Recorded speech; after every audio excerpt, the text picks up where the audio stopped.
Té. Té. Notes la diferència? Escolta-ho de nou. Té. Té. Ara sí, oi?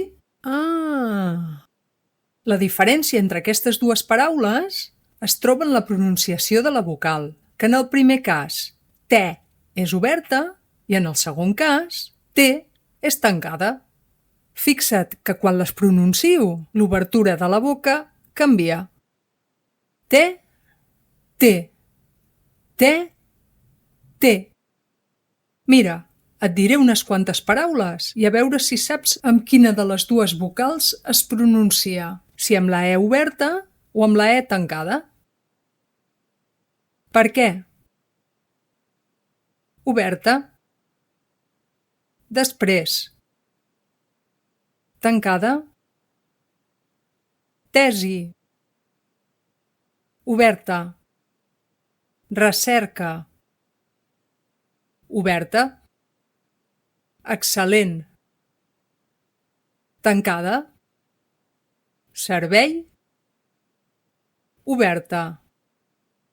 Nivell. Tancada. Projecte. Tancada. I ara que ja ets capaç d'identificar aquestes vocals, és el moment d'intentar-les reproduir. Repeteix amb mi aquestes paraules. Amb la E oberta, per què? Tesi. Recerca. Servei. I ara amb la E tancada. Després, excel·lent, nivell, projecte. Ja ho tens? Doncs, si vols continuar treballant la pronunciació del català, visita el nostre web UPC Diga-ho Bé i altres paraules també. Té, té. UPC Diga-ho Bé, UPC Diga-ho Bé, UPC Diga-ho Bé, sé.